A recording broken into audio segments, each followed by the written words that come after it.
আসসালামু আলাইকুম। আমি আজকে আপনাদের দেখাবো ফুলকপি দিয়ে দারুণ স্বাদের একটা সন্দেশ বা হালুয়ার রেসিপি, যেটা আমরা বাসায় খুব সহজেই বানাতে পারি। এখানে আমি 4টা ফুলকপি নিয়েছি। বাজারে এখন ফুলকপি প্রচুর সস্তা। ফুলকপির ডাঁটাগুলো ফেলে দিয়ে এরকম ছোট টুকরো করে নিয়েছি। ফুলকপির ডাঁটাগুলো আপনারা রাখবেন না। অন্য একটা হাঁড়িতে আমি গরম পানি দিয়েছি আর দিয়ে দিলাম কয়েকটা দারচিনি, 3টা তেজপাতা, কয়েক টুকরো জয়ত্রী আর একটু মৌরি। এই মশলাগুলো ফুলকপির গন্ধটা দূর করে দেবে, আর আপনারা অবশ্যই গরম পানির ভিতরে ফুলকপিগুলো সিদ্ধ দেবেন। আমার ফুলকপিগুলো সিদ্ধ হওয়ার জন্য আমি ঢাকনি দিয়ে দিলাম।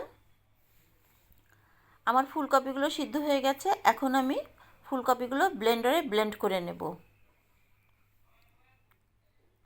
এরকম একটা চালনিতে করে রেখে দিয়েছিলাম। ব্লেন্ডারের পরে পানিগুলো এভাবে ঝরে পড়েছে। এখন আমি এটা হালুয়া বানাতে চলে যাব। কড়াইতে দিয়ে দিলাম হাফ কাপের থেকে বেশি তেল। 4টা ফুলকপির জন্য হাফ কাপের থেকে একটু বেশি তেল লেগেছে। দিয়ে দিলাম 2টো বড় বড় সাইজের দারচিনি, 3টা তেজপাতা, আর এখন দিয়ে দিলাম সেই ফুলকপিগুলো। ভিডিওটা অনেক বড় হয়ে যাবে দেখে ফুলকপিটা নাড়ার ভিডিওটা আমি দিতে পারিনি। আপনারা এইভাবে নেড়ে নেবেন। এখানে আমি 1 কাপ মতো চিনি ব্যবহার করব। আমার 1 কাপ চিনি যথেষ্ট ছিল। আপনারা স্বাদ অনুযায়ী চিনিটা ব্যবহার করবেন, আর মিষ্টি খাবারে একটু সামান্য লবণ দেবেন। এরকম করে নেড়ে নেবেন। আমি একটু গোলাপ জল দিয়েছি। দিয়ে দিলাম 4 টেবিল চামচ মতো পাউডার মিল্ক। এখানে আমি শুধু পাউডার মিল্কটাই ব্যবহার করেছি।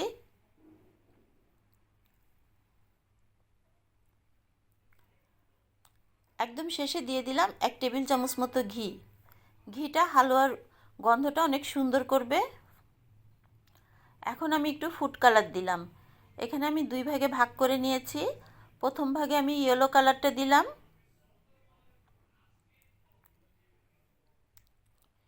দ্বিতীয় ভাগে দিলাম গ্রিন কালার।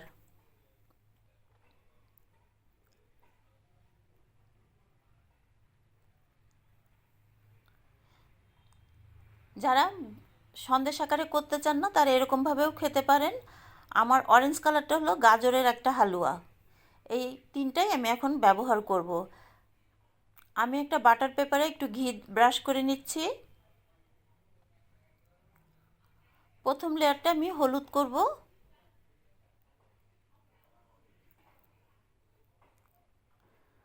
আপনারা এরকম করে করলে খুব সুন্দর হবে, জিনিসটা দেখতেও ভালো লাগে।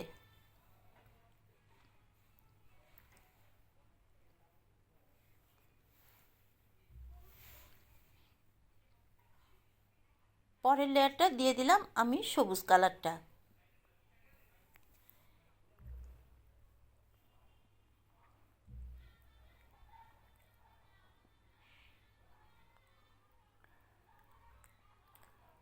এই সন্দেশ বা হালুয়াটা আমরা রুটি পরোটা যে কোনো কিছুর সাথে খেতে পারি।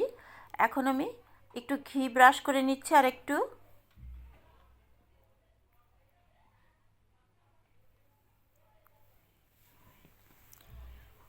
শেষে আমি দিয়ে দিলাম আমার গাজরের হালুয়াটা।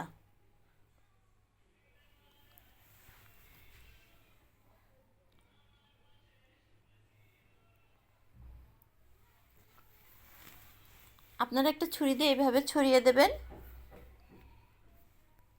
এখন আমি এটা ফোল্ড করব। দেখুন আমি কিভাবে ফোল্ডটা করছি।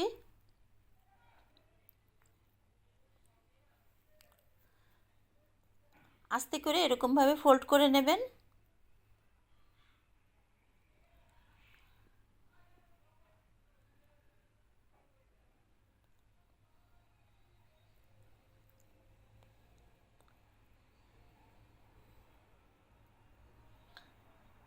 আমার সন্দেশটা ফোল্ড করা হয়ে গেছে। এখন আমি ফ্রিজে রেখে দেব 1 ঘন্টার জন্য সেট হওয়ার জন্যে।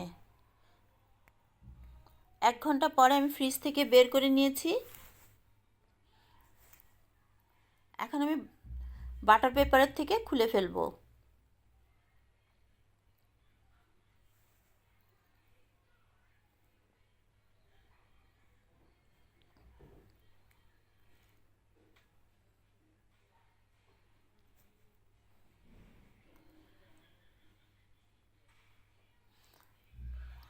হাত দিয়ে আমি একটু দুই সাইড সুন্দর শেপ করে দিচ্ছি।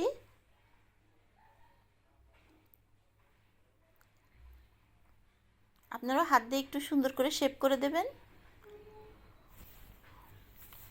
উপরে দিয়ে দিচ্ছি একটু পাউডার মিল্ক, এতে করে দেখতে সুন্দর লাগবে। ডেকোরেশন আপনারা আপনাদের পছন্দ মতো করে নিতে পারবেন, কিন্তু ভিতরটা যখন কাটবো দেখতে অনেক সুন্দর লাগবে।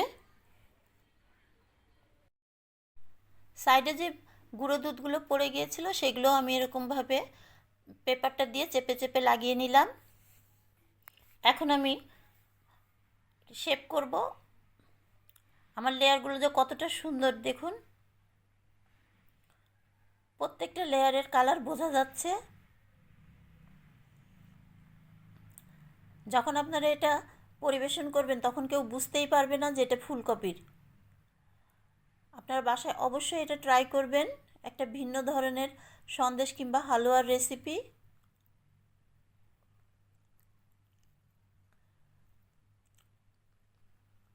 প্রত্যেকটা লেয়ার দেখুন কত সুন্দরভাবে কেটে কেটে আসছে। আমার সবগুলো টুকরো করা হয়ে গেছে। যদি আপনাদের রেসিপিটা ভালো লাগে তাহলে অবশ্যই একটা লাইক, কমেন্ট, সাবস্ক্রাইব করে দেবেন। দেখা হবে পরবর্তী কোনো একটা ভিডিও নিয়ে। আল্লাহ হাফেজ।